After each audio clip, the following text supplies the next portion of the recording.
بسم اللہ الرحمن الرحیم، اللہم صلی وسلم وبارک علی سید الانبیاء والمرسلین۔ معزز شرکاء، آج آقا علیہ الصلوۃ والسلام کے توسل سے اللہ رب العزت کے فضل و کرم اور آقا علیہ الصلوۃ والسلام کے توسل سے آج ہم سورہ قمر کی آیت نمبر 45 تا 48 کا مطالعہ کریں گے۔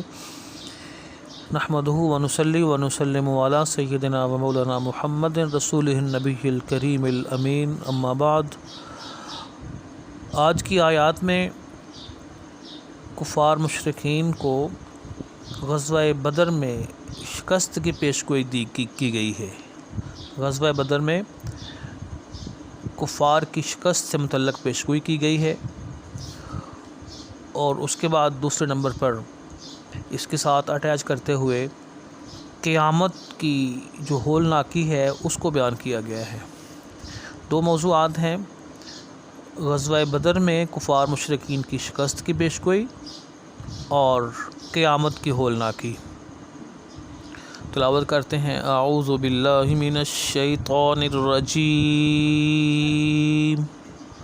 بسم اللہ الرحمن الرحیم،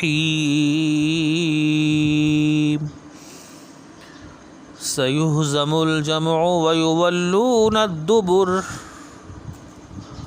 ان قریب یہ جتھا میدان بدر میں شکست کھائے گا اور یہ لوگ پیٹ پھیر کر بھاگ جائیں گے۔ بل الساعۃ موعدہم والساعۃ ادہی وامر، بلکہ اصل وعدہ تو قیامت ہے، اور قیامت کی گھڑی بہت ہی سخت اور بہت ہی تلخ ہے۔ ان المجرمین فی ضلال وسعر، بے شک مجرم لوگ گمراہی اور دیوانگی یا آگ کی لپیٹ میں ہیں۔ یوم یسحبون فی النار علی وجوہہم ذوقوا مس سقر، جس دن وہ لوگ اپنے منہ کے بل دوزخ میں گھسیٹے جائیں گے تو ان سے کہا جائے گا آگ میں جلنے کا مزہ چکھو۔ معزز سامعین، کفار مشرکین کے حوالے سے بات ہو رہی ہے، عبرت اور نصیحت کی بات کی جا رہی ہے۔ رب ذوالجلال نے مختلف سابقہ اقوام کا ذکر کیا، مختلف اقوام کا ذکر کر کے ان پر آنے والے عذاب کا ذکر کر کے نصیحت دلائی ہے۔ بار بار کہا ہے فحل میں مدکر، ہے کوئی نصیحت حاصل کرنے والا، ہے کوئی نصیحت قبول کرنے والا۔ تو رب ذوالجلال نے ان تمام واقعات کو بیان کر کے قریش مکہ اور کفار مکہ سے مخاطب ہو کر اور قیامت تک آنے والے جو باغی گروہ ہیں ان سے مخاطب ہو کر فرمایا ہے کہ یہ جو پہلے کفار گزرے ہیں، باغی گزرے ہیں، سرکش اور گستاخیاں کرنے والے، دعوت انبیاء کو ٹھکرانے والے، ان پر جب عذاب آ گئے ہیں، ان کو لیا میٹ اور تباہ کیا گیا ان کی کرتوتوں کی وجہ سے، تو تم بتاؤ کہ کیا تمہارے کافر، تم میں سے جو کافر ہیں، انکار کرنے والے ہیں، سرکش اور باغی ہیں، کیا یہ ان سے کوئی بہتر ہیں کہ ان پر کوئی سزا نہیں آ سکتی؟ کفار مشرکین کی ہر درمی اور ضد کی وجہ سے وہ یہ سمجھ رہے تھے کہ ہمارے اوپر کوئی عذاب نہیں آئے گا، ہم جو مرضی کرتے پھریں۔ دیکھیں، جب اللہ تعالیٰ کسی مشرک کافر باغی کی رسی ڈھیلی چھوڑتا ہے، کسی کو ڈھیل دیتا ہے، اس کا قانون ہے یہ کہ جب پہلے تو رب ذوالجلال سمجھاتا ہے، انسان کو نصیحت کرتا ہے، اس کو سمجھایا جاتا ہے، اس کو بار بار دعوت دی جاتی ہے، لیکن جب ہر درمی اور ضد کی وجہ سے اس حد تک کوئی قوم یا کوئی فرد پہنچ جائے کہ وہ واپسی کا راستہ لینے پر تیار نہ ہو، تو پھر ایک وقت آتا ہے کہ رب ذوالجلال اس فرد یا اس قوم کی سزا میں اضافہ کرنے کی خاطر اس کی رسی ڈھیلی چھوڑ دیتا ہے، اس کو مہلت دے دیتا ہے، اور اس مہلت سے وہ یہ سمجھ بیٹھتا ہے کہ اب میرے اوپر کوئی تکلیف، کوئی عذاب، کوئی شدت، کوئی مجھے پوچھنے والا نہیں ہے، میرے اوپر کوئی آزمائش نہیں آئے گی، میرے اوپر کوئی تباہی نہیں آئے گی، کوئی عذاب نہیں آئے گا۔ یہ بھی ایک سٹیج آتی ہے۔ تو اب کفار مشرکین جب وہ نافرمانی کر رہے تھے، سرکشی کر رہے تھے، بت پرستی کر رہے تھے، آقا علیہ الصلوۃ والسلام کی دعوت کا انکار کر رہے تھے، تو وہ یہ سمجھ بیٹھے تھے کہ ہم جو مرضی کریں ہمارے اوپر کوئی عذاب نہیں آئے گا۔ تو رب ذوالجلال انہوں نے جھنجھوڑا ہے، انہیں کہا ہے کہ کیا تمہارے کافر یا تم میں سے جو کافر ہیں، جو تم نافرمان ہو، کیا تم پہلوں سے کوئی بہتر ہو کہ تمہارے اوپر کوئی عذاب نہیں آئے گا؟ یا تمہارے پاس کوئی لکھا ہوا کوئی جو ہے نا وہ نجات نامہ آ گیا ہے، پہلی کتابوں میں، آسمانی کتابوں میں تمہارے لیے کوئی نجات لکھی ہوئی تمہارے پاس پہنچ گئی ہے کہ ہمیں اللہ نے یہ سرٹیفکیٹ دے دیا ہے کہ تمہیں معاف کر دیا جائے گا؟ رب ذوالجلال نے انہیں جھنجھوڑتے ہوئے فرمایا ہے کہ دیکھو ان قریب تمہارا سامنا اسلام کے سپاہیوں سے ہوگا، مسلمانوں سے ہوگا، مجاہدین سے ہوگا غزوہ بدر میں، تو وہاں تمہیں عبرتناک شکست دی جائے گی، وہاں تمہاری قوت و طاقت، تمہارے تکبر کا غرور خاک میں ملا دیا جائے گا۔ ابھی غزوہ بدر ہونا ہے، غزوہ بدر سے پہلے ہی رب ذوالجلال نے یہ پیشگوئی فرمائی ہے، قریش مکہ کو بدر میں شکست سے متعلق جو ہے نا یہ رب ذوالجلال نے پیشگوئی فرما دی ہے۔ قرآن حکیم کے اعجاز، قرآن حکیم کی خصوصیات میں سے ایک خصوصیت یہ بھی ہے کہ قرآن مجید مستقبل کے بارے میں پیشگوئیاں کرتا ہے، اور پیشگوئیاں ایسی کرتا ہے کہ جس کے اندر بالکل صداقت ہوتی ہے، ومن وعن اسی طرح ثابت ہوتی ہیں جیسے فرمایا گیا ہوتا ہے، اس کے اندر کسی قسم کی کمی بیشی نہیں ہوتی، کیونکہ یہ رب ذوالجلال کا کلام ہے جو کہ عالم الغیب والشہادہ ہے، جس کی بارگاہ میں کوئی چیز بھی غیب نہیں ہے، وہ ہر شے کو خوب جانتا ہے، خواہ وہ ہو چکی ہے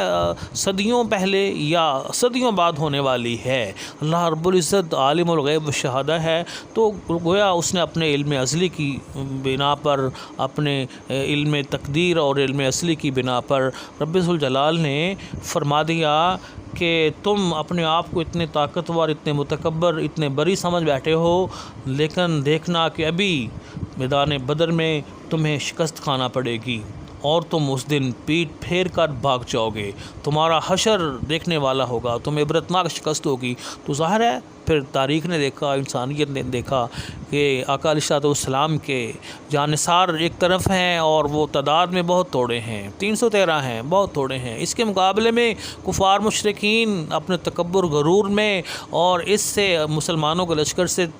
3 گنا زیادہ ہیں، 1000 کے قریب ہیں، ان کے پاس سامان جنگ بھی بہت زیادہ ہے، ہر طرح کی سہولت ہے ان کے پاس، لیکن ادھر آقا علیہ الصلوۃ والسلام کے جانثار سپاہی نہتے بھی ہیں، ان کے پاس وہ تھوڑا سا سامان ہے، لیکن سب سے بڑی دولت ادھر کیا ہے؟ ایمان کی دولت ہے، اللہ رب العزت کی ذات پر توکل و بھروسے کی دولت ہے، آقا علیہ الصلوۃ والسلام کی محبت کی دولت ہے، آقا علیہ الصلوۃ والسلام کے قدموں پر جانثار ہونے کا جذبہ ہے، یہ وہ قوت و طاقت ہے کہ جس کا مقابلہ دنیا کی کوئی طاقت نہیں کر سکتی۔ علامہ اقبال نے اسی جذبے اور اسی قوت کی طرف اشارہ کرتے ہوئے فرمایا تھا نا کہ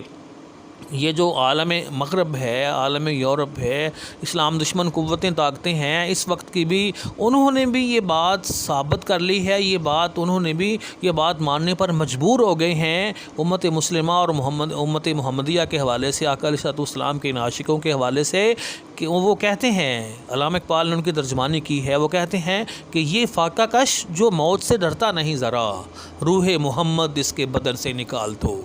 وہ بھی سمجھ بیٹھے ہیں، کافر اور مشرک اور دشمن بھی سمجھتے ہیں کہ روح محمد ہی ایک ایسی قوت ہے ان کے اندر، محبت رسول، ادب رسول، آقا علیہ الصلوۃ والسلام کے اشاروں پر مر مٹنا، حضور کے دین کی حفاظت کے لیے سب کچھ قربان کرنے پر تیار ہو جانا، یہ وہ جذبہ ہے حضور کی محبت میں کہ جب تک یہ جسموں میں ہے، جب تک یہ ان کے دل و دماغ میں ہے، اس وقت تک دنیا کی کوئی طاقت انہیں شکست نہیں دے سکتی۔ تو غزوہ بدر میں بھی صحابہ کرام کے پاس یہی دولت تھی نا، یہی ایمان کی دولت تھی، اسی لیے تو آج بھی یہ پیغام اسی حوالے سے ہے کہ فضائے بدر پیدا کر، فرشتے تیری نصرت کو اتر سکتے ہیں گردوں سے، اب بھی قطار قطار اب بھی، آج بھی اگر فضائے بدر پیدا ہو جائے، محبت رسول کا، ادب رسول کا، توکل علی اللہ کا، اللہ کی ذات پر اللہ کی طرف سے آنے والی مدد اور اللہ رب العزت کے ہر وقت حاضر اور موجود اور سامنے ہونے پر یقین عملی طور پر اگر مضبوط ہو جائے، تو آج بھی اللہ رب العزت کی طرف سے مدد آ سکتی ہے، فرشتے گردوں سے، آسمان سے قطار لگاتار آ کر اہل حق کی مدد کرتے ہیں، کر سکتے ہیں، صرف ہمارے ایمان کی۔ بہرحال غزوہ بدر میں انہیں شکست کا بتا دیا تو یہ کہہ دیا کہ تمہارا غرور تکبر جو ہے نا وہ خاک میں مل جائے گا، بلکہ اس کے ساتھ ہی فرمایا کہ غزوہ بدر میں جو شکست ہوگی وہ بھی شکست ہوگی، لیکن اس سے بھی بڑا تمہیں جو دھچکا پہنچے گا یا تمہارا جو حساب کتاب صاف ہو جائے گا وہ تمہارے ساتھ تو وہ بڑا وعدہ ہے قیامت کے دن کا، قیامت کے دن کی ہولناکی، قیامت کے دن کا حساب کتاب، اس دن دوزخ کا عذاب اور دوزخ کے اندر تمہارا جو ہے نا وہ عذاب میں مبتلا ہونا، وہ دن بھی آنے والا ہے۔ وہ دن ہے جس کا تمہارے ساتھ وعدہ کیا گیا ہے کہ تم اگر اپنے آپ کو نہیں سدھارو گے، اپنے آپ کو تم اگر حق کی طرف نہیں لاؤ گے تو پھر قیامت کی گھڑی وہ ذہن میں رکھو، وہ دیکھو وہ کیسی گھڑی ہوگی۔ قیامت کے دن بڑی وہ گھڑی بڑی سخت ہے اور بڑی تلخ ہے، ظاہر بہت کڑوی ہے۔ اللہ رب العزت ہر کسی کو ہمیں اس کے عذاب سے محفوظ فرمائے، اس کی ہولناکی سے محفوظ فرمائے۔ تو اس کی قیامت کی ہولناکی مختلف مقامات پہ بیان کی گئی ہے، قیامت کے مناظر بیان کر کے مختلف مقامات پہ جو ہے نا وہ عبرت دلائی گئی ہے، نصیحت دلائی گئی ہے۔ اللہ پاک فرماتے ہیں کہ وہ بڑی تلخ ہے، بڑی سخت ہے، اور اس دن کی ہولناکی بتاتے ہوئے فرمایا کہ اس دن جو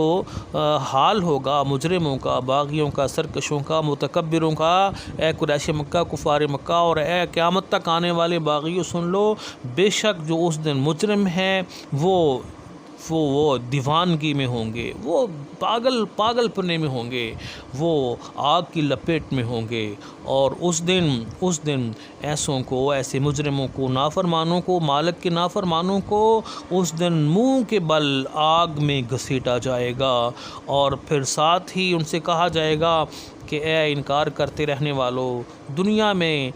تکبر کا پیکر بن کر زندگی بسر کرنے والوں، بغاوت سرکشی کرنے والوں، اللہ کے قانون سے بغاوت کرنے والوں، اللہ کے قانون کے علاوہ اور قانون سازی کرنے والوں، اللہ رب العزت اور اس کے رسول صلی اللہ علیہ وسلم کی احکامات کو، نیچر کو، فطرت کو چھوڑ کر اپنی منمانی کرتے ہوئے مغرب اور یورپ کو خوش کرنے کی خاطر اپنا انسانی حقوق کا ڈنڈورا پیٹتے ہوئے، نام نہاد انسانی حقوق اور انسانی آزادی کی بات کرتے ہوئے جو ہے نا وہ اس طرح کی قانون سازی کرنے والوں، جس کے اندر تم یہ حق دے رہے ہو لوگوں کو کہ جس کی مرضی اپنے آپ کو عورت بنا لے، جس کی مرضی اپنے آپ کو مرد بنا لے، قانونی طور پر تحفظ ہو جائے سب کو، جو مرضی کرتا پھرے، اس طرح کے غیر فطری قانون بنانے والوں سنو، بے شک اس دن قیامت کے دن گھسیٹا جائے گا منہ کے بل، اور ساتھ ہی کہا جائے گا کہ ذوقوا مس سقر، آگ میں جلنے کا مزہ چکھو، آگ میں جلنے کا مزہ چکھو۔ انسانیت کو بار بار عبرت دلائی، بار بار سمجھایا ہے۔ رب ذوالجلال کا انسان کے ساتھ یہ پیار ہے کہ وہ انسان کو قدم قدم پر سمجھاتا ہے۔ رب ذوالجلال کی بارگاہ میں دعا ہے کہ رب کریم ہمیں قرآن حکیم سے وعظ و نصیحت لے کر اپنی زندگیوں کو سنوارنے اور اپنی زندگیوں کو اللہ رب العزت کی منشا کے مطابق گزارنے کی توفیق عطا فرمائے۔